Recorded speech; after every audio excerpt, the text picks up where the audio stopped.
Hi, I'm Gaby. And I'm Shaila, and you're listening to Climate Talk with Gaby and Shaila.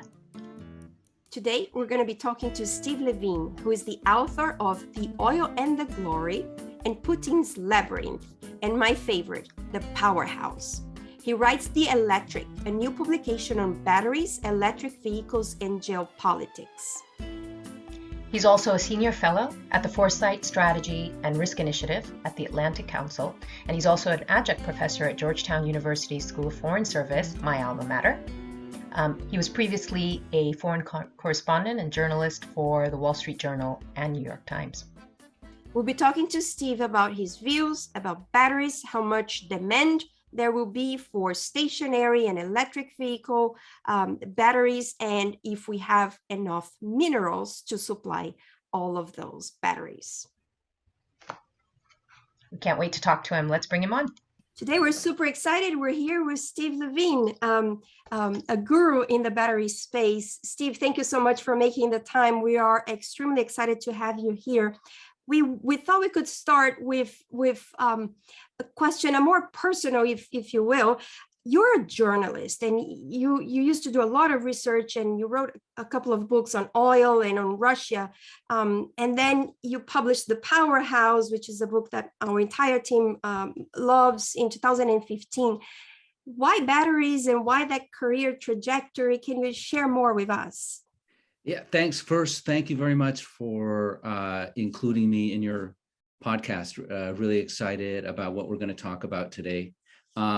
So I'm still a journalist, and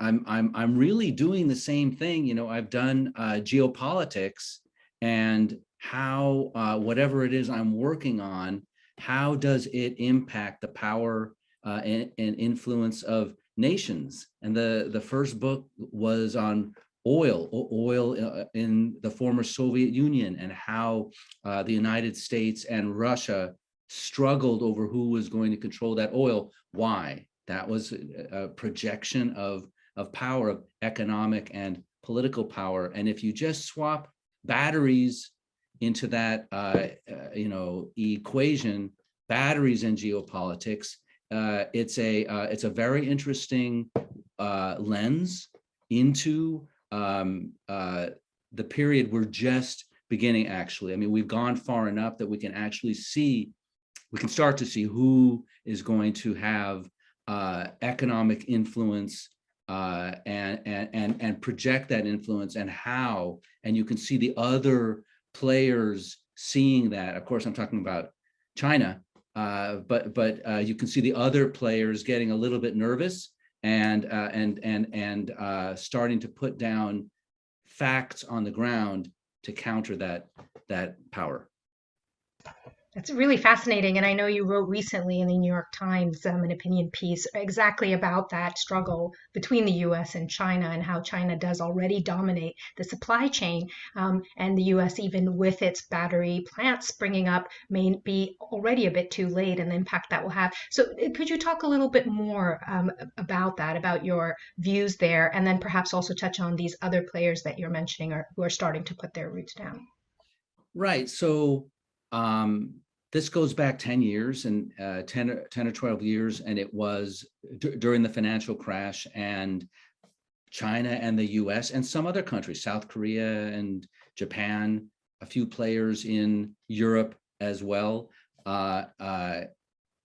decided they were going to try to glom onto and capture a piece of what then was just the advent or the aspiration of electric car future, of battery future.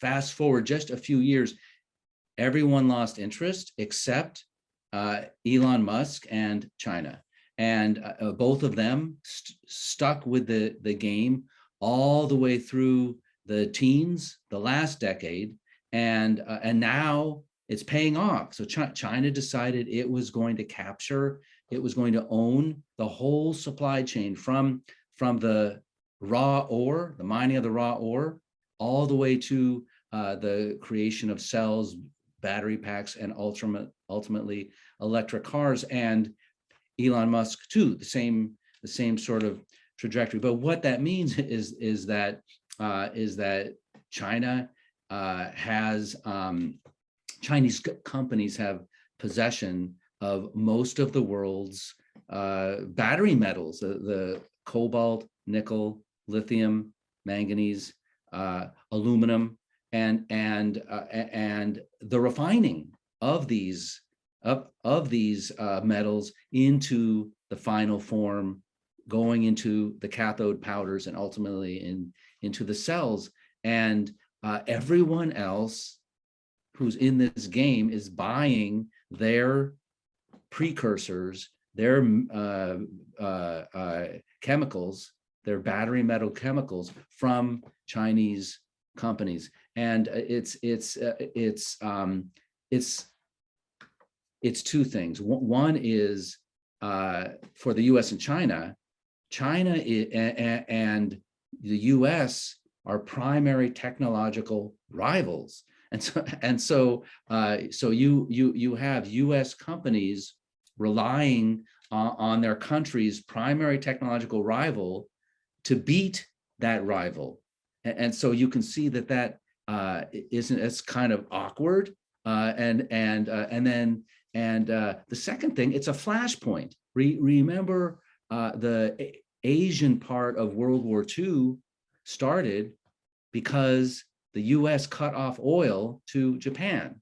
Japan responded by bombing Pearl Harbor, the Philippines, basically everywhere in Asia. And if China, for whatever reason, right, for a political reason or just for an economic reason, it just had an energy crisis and it stopped mining certain metals, battery metals, and that could be misperceived, right, by other countries at that time, especially if it's an extended cutoff. So this is a future flashpoint. It's similar to Taiwan as a flashpoint, and the South China Sea as a flashpoint, and therefore this is something that it's a strategic imperative that not just the United States but Europe to work to diversify the battery metals supply chain. And just to close this out, Europe is the furthest behind is the US. Europe has been and is. European Union declared what I'm talking about, a strategic imperative. It has been since 2017 and on an accelerated basis for the last year or two has been putting money down, backing the efforts of especially Germany, but also Sweden and Norway to put down battery plants and get some of the processing going there too. Can I just follow up quickly with that? Just because I think it's fascinating when you talk about the geopolitical ramifications and sort of the parallels with the past.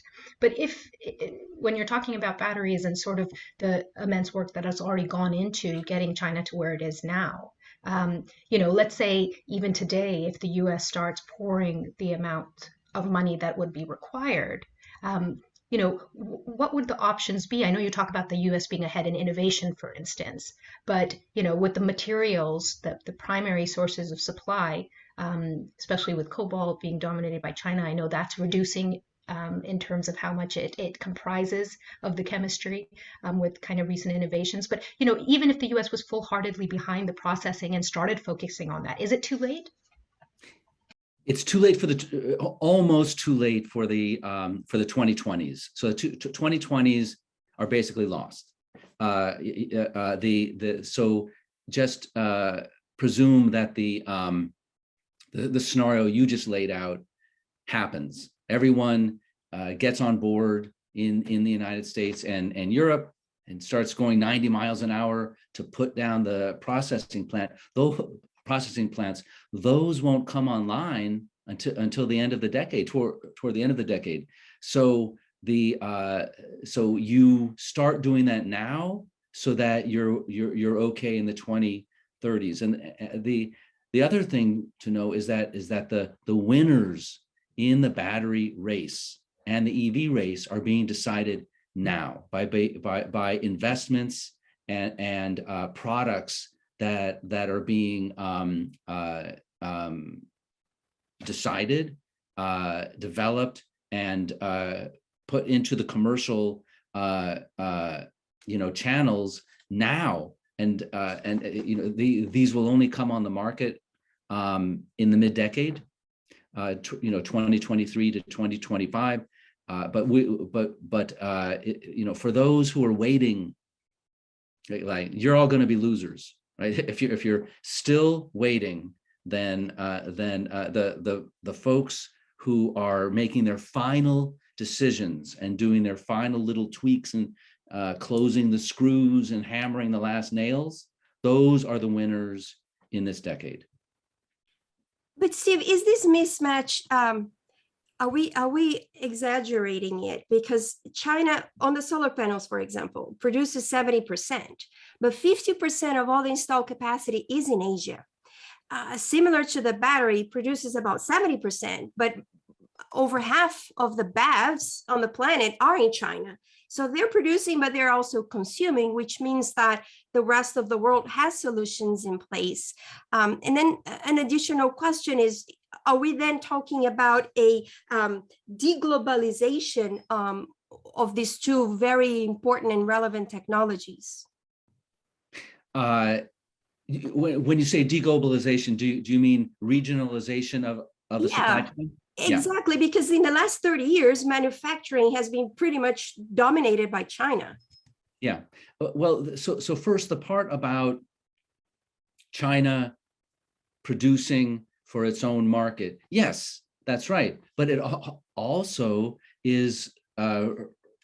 produces that whole battery chain for the rest of the market. When Ford, GM, BMW, Volkswagen, when they are making their plans, announcing these gigafactories that are going up, 240 gigawatts, VW 140, Ford, and so on. Who are they thinking about where that material is coming from? It's all China. Did they ask China? Are you going to provide these metals? The thing we haven't talked about is the shortage of metals. These very, very ambitious plans for how many electric cars are going to be sold in the mid-decade and toward the end of the decade. There are going to be millions and perhaps tens of millions of EVs with no battery. They're simple. There aren't on current projections, right? If the current projections of the demand for NMC, NCA, LMO, all of the nickel-based batteries, those projections do not match up with coming supply, and so, well, my own thinking is that because of that, we get a massive shift in the kinds of metals still reliant on China. We get a massive shift to LFP. People talk about a shift to LFP, but what they're talking about, look at all of the projections from BNEF, from Wood Mackenzie, from everyone. It's around 1/3. That one third of the market, 1/3 of the electric car market is equipped with batteries, LFP batteries. How do you look at the supply that's coming in, and how the market, if it goes forward the way it's projected, and there's a mainstream market created, mainstream is going to be 2/3 of the market, and people buying premium luxury car is going to be a sliver, just like it is with combustion. So therefore you get really 2/3 of the market is going to be LFP. It's going to be LFP also twinned with next generation anodes, in my view, because you need, to get people to go into these cars, to buy these cars, ordinary people, they want range, right? And it's not that they're going to use this range. That's not the question. Is, do they even look seriously at the car? Will they go into the showroom even to look at it? And if they're looking at projections that the cars go 150 miles or even 200, I personally think 300 miles is that point where people say, okay, well, I'll take a look. And then if you don't have that, they're just not going to go into the showroom. They're not even going to look at the car. And it's the same thing with fast charging. They have to know that they can charge at a relatively fast timing. So economic electric vehicles by 2030 with a 400-mile range, do you think that is not doable? You mean average range, right? Average range and at an economic price, so way below internal combustion engines. No, I don't think that. Yeah, I don't think that's how it's going to happen. 400 is a lot. Well, first, if things happen the way that I've just laid out, if you're going LFP with lithium metal, LFP with silicon, then you can get 300. You can get maybe 320. Look at the standard for this. Look at BYD. BYD, in my view, is producing the most revolutionary battery of anyone, and it's using LFP in all of its vehicles, including the big SUV. So this whole thing that LFP is only for cheap little city cars, no. LFP can be all the way along, all the way up the chain, and it will be.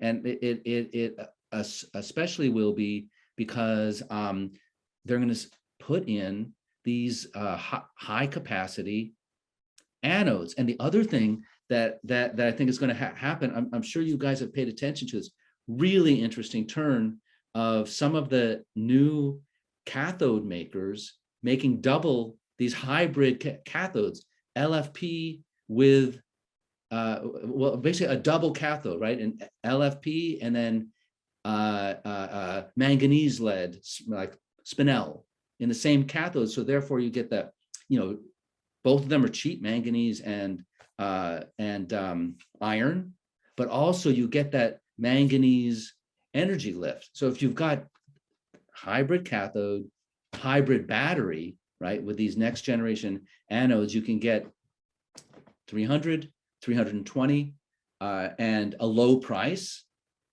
And I think you've got your market.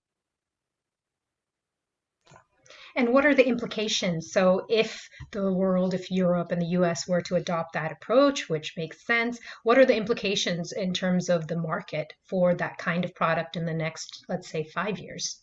Yeah, well, it is companies that are going to adopt this approach, right? Well, this is what's going to happen. Herbert Diess, the chairman of VW, the CEO of chairman of VW, he's going to first of all, he's totally panicked about Elon Musk, right? About Giga. How am I going to match him? How am I going to beat Elon? And he's already laid out on Power Day, VW Power Day last year, their roadmap of getting down to $62 per kilowatt hour, and already has discussed going to LFP and manganese. And what I'm saying is that shift is going to be much more dramatic than people are talking about. Like, I think people are talking about it, but they don't get it. It's they're not looking at the numbers. It's so clear that they're talking about, across the board analysts, they're talking about companies putting their toe in the water. No, it's not going to be toe in the water. Everyone is going swimming. And there is going to be this dramatic thing to LFP and manganese and these hybrid batteries. And the outcome of this is that you do get, a much better chance of a 2020s that people expected in the beginning of the year. And what I'm talking about that in the mid-decade, around 2025, that you get the beginning of a mainstream market. All of those dozens of electric cars that all of the companies have announced that they're launching in 2024, 2025, 2026, that those actually happen, right? That they have batteries in them and they actually cost a mainstream price. And ordinary people like your mom, she said, hey, okay, I'll take a look at that. I mean, it's not just, the market of people who want to feel good and make a statement. It's a market, but it's a narrow market. You want to get people who don't care, whom they care, but they're not going to buy a car because of that. And you want an agnostic person to look at these vehicles and buy them because they like them and they're the right price. Steve, on that price, you were mentioning that you think the disruption that we have observed in the supply chain to a certain extent because of COVID and this increase in commodity prices is pushing forward that point of parity between internal combustion engine and electric vehicles, and that's very harmful. Yes, are you speaking in the framework of climate now? Of climate change, of adopting and scaling a solution that has an impact. We have calculated that, and we think that passenger vehicles could be about 1 gigaton of CO2 that gets avoided, not emitted in the first place, is the expression that we use, between now and 2030. But again, we do have a few things that need to happen between now and then. One of them, of course, is us reaching 50 million of BEVs being sold in 2030. Of which 20 we believe will be from Tesla alone, but of course that means that we need the incumbent players to make. So there's a lot of things that need to happen for that potential avoided emissions, which is something that from a climate change perspective we care a great deal, to materialize. Right. So that doesn't happen if we stick with nickel. So for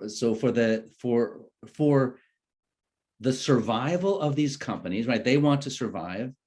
For the the future of the battery companies, and for those who are trying to keep the temperature rise to 2 degrees. I know 1.5 degrees gets tossed out there.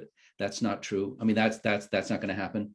But you could get 2 degrees. That doesn't happen if you look at if what we're currently watching just gets pushed forward without any change. And that's and especially Europe has declared, I think 2035, the last year that new combustion vehicles will be sold. This has to do with the climate policy and is it Paris and I think London have adopted an entirely different year for when combustion vehicles won't be allowed in. So these steps are being made, but those things can't happen. In other words, they're not going to get people to buy these vehicles if they cost too much, if they cost double what they can afford. And so the kind of switcheroo that I'm talking about in battery metals, that's how that can happen. And then the shortage, you're only talking about one metal instead of 4, it's lithium.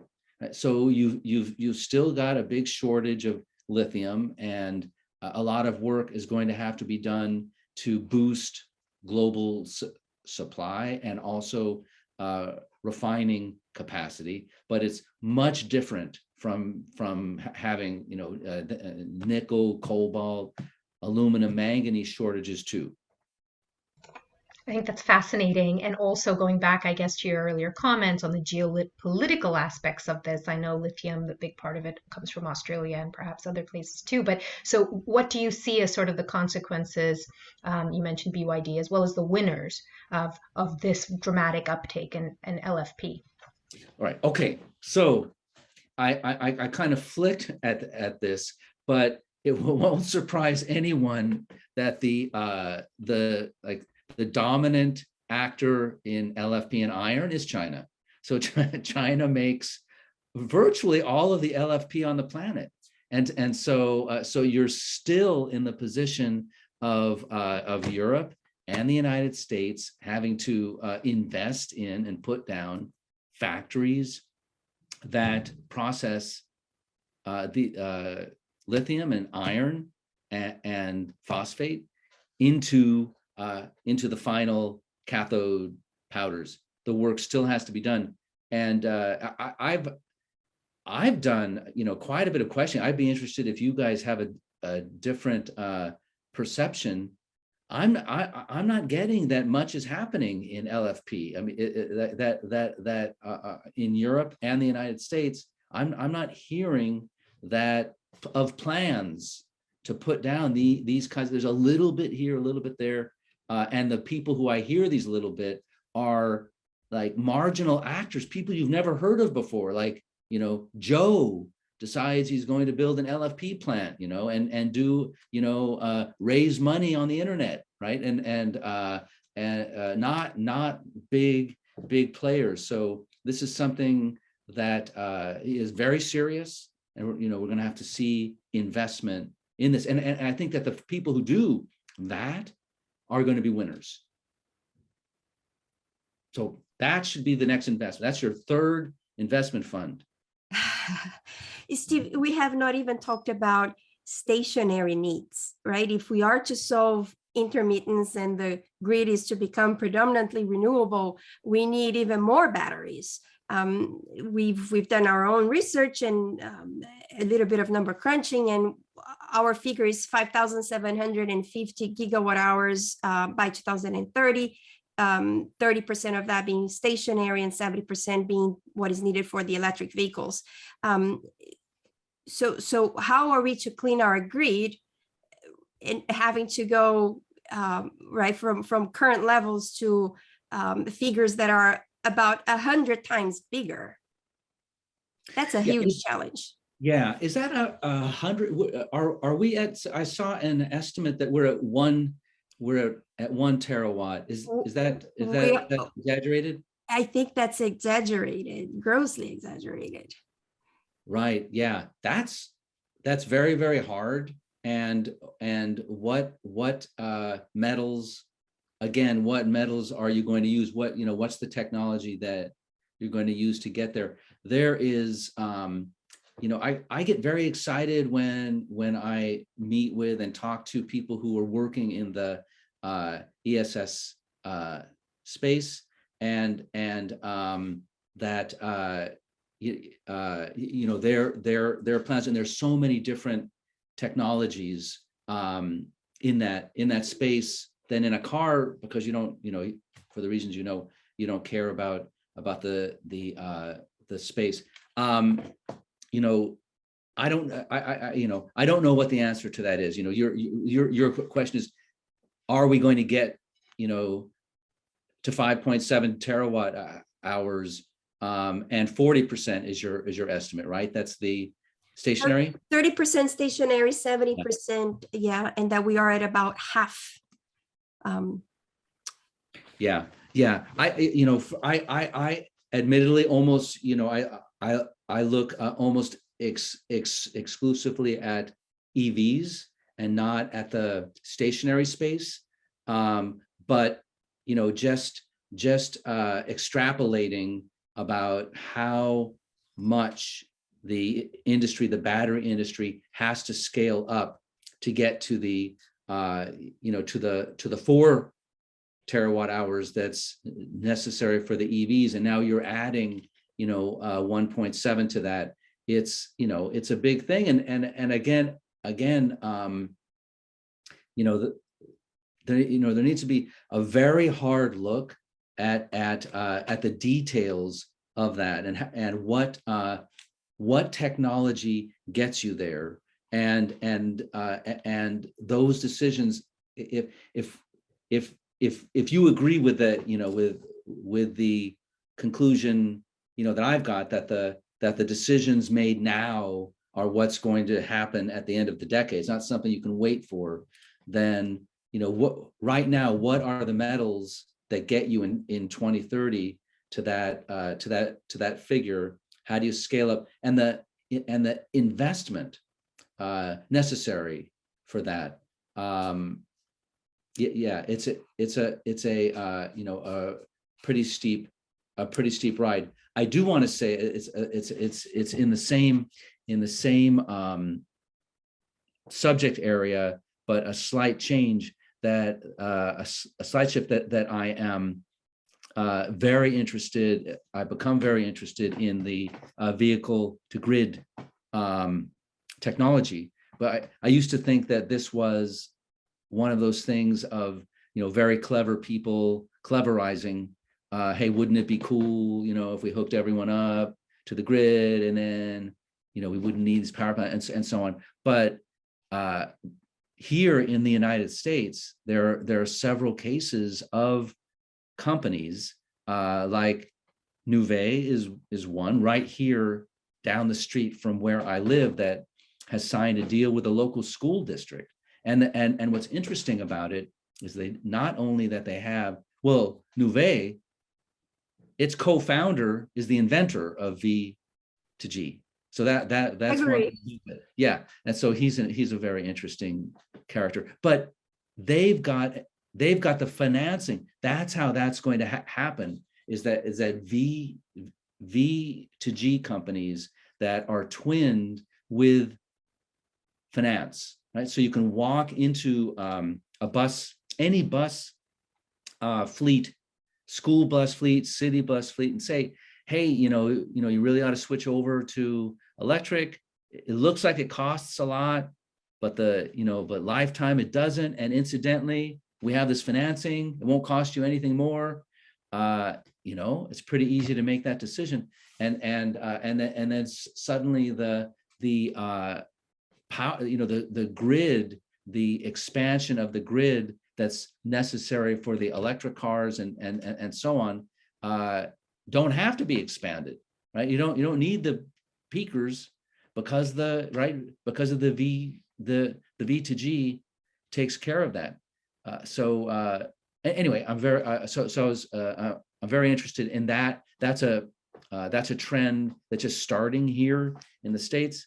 But I think that's happening. That's going to happen more at scale, starting with fleets.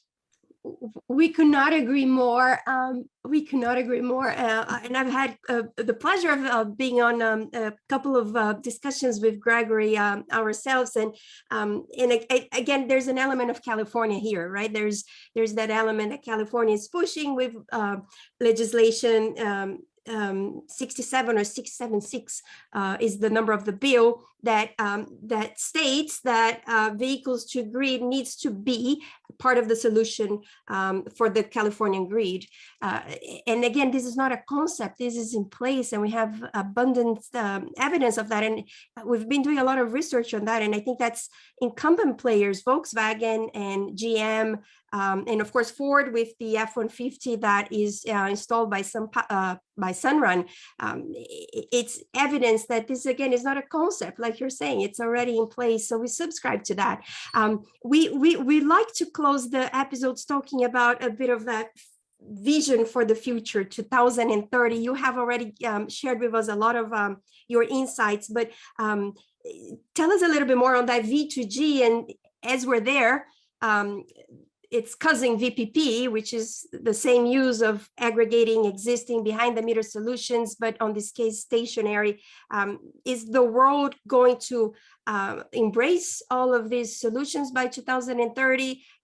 We talked about the challenge of the minerals, but what is your view? And then on that point, what is, your next book going to be about? Okay, all right, that's quite a bit. So we do get the shift in. So we're in 2030. So we're in 2030 right now.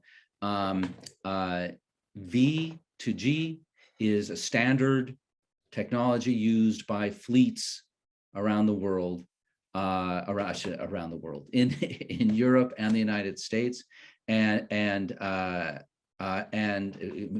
maybe China. I haven't looked at it there, but they're usually out front on these things. The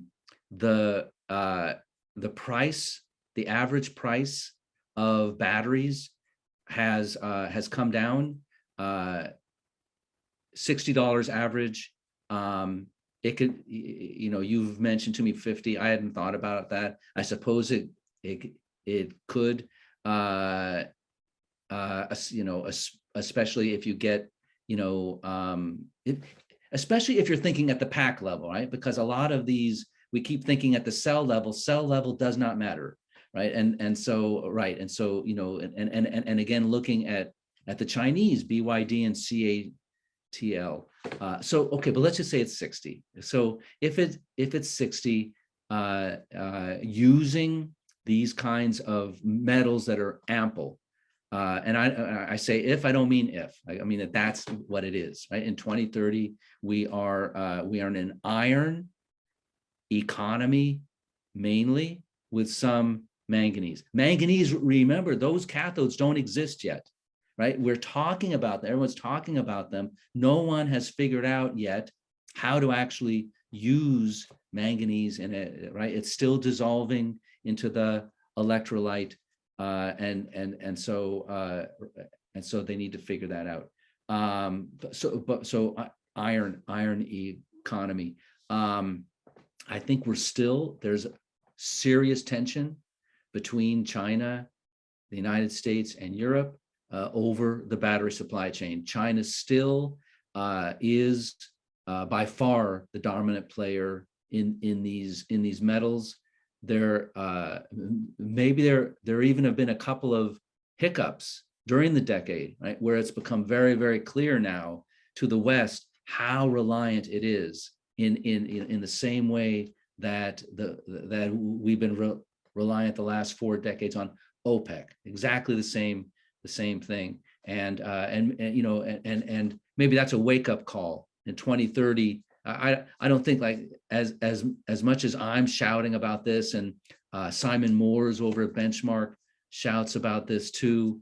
I don't think that the U.S. and Europe really, they kind of are dabbling in the supply chain, but somehow they think that because they're building gigafactories, then the supply folks will just show up. That isn't how it's going to happen. It isn't how it happened in China.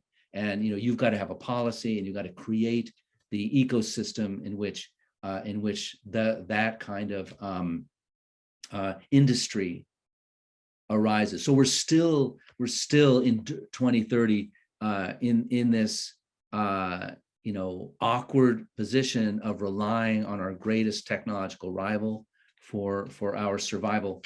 A couple of big companies have vanished. A couple of the big auto companies have merged with each other. There's been consolidation, and I don't know who this is anyone's guess, but you're looking at them now. When you look in 2030, it's not going to look like that. Let's see if I have anything else to say.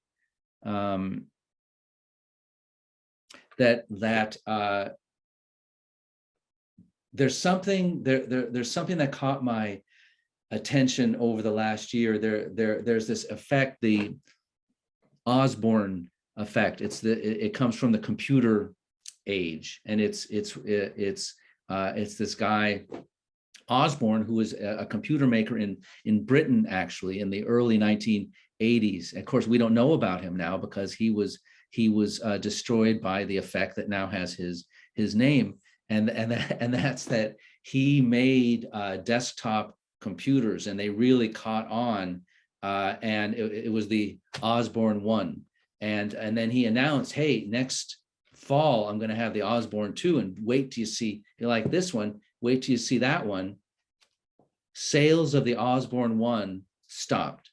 So he by the time the Osborne 2 was supposed to come out, he was out of business.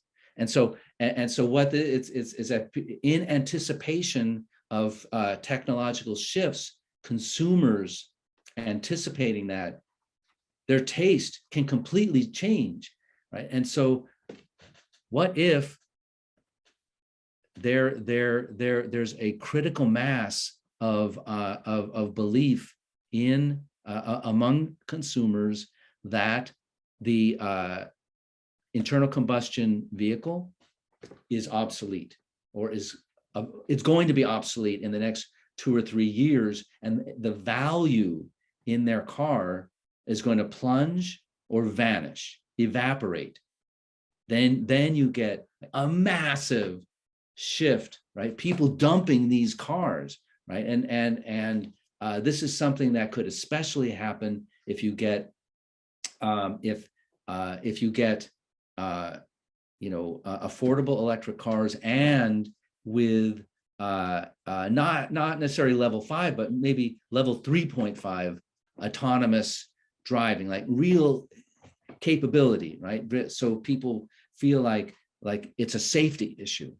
Then you get moms, right? Moms in the United States are the chief deciders what car gets bought, right? And so they won't put their kids into a car that doesn't have 3.5 autonomous driving. You could have this Osborne effect. So I'm going to in 2021, I'm going to forecast that in 2030 we have had the Osborne effect.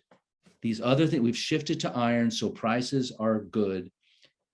We've gotten on average to 3.5 level autonomous driving. We had the Osborne effect, and there's a massive consumer demand for these vehicles. There I go. That's it. Fantastic. Wonderful. And just on the last part, would you be writing a book about that or anything else anytime soon that we should know about? Well, you know, writers. I'm superstitious. I don't really talk about in advance what I'm writing. But it'll be exciting. I'm sure it will, and we will be the first ones lining up to get it. Thank you so much, Steve, for joining us today. It's been an absolute pleasure. We could go on and on, but we really appreciate your time, and it was fantastic having you on.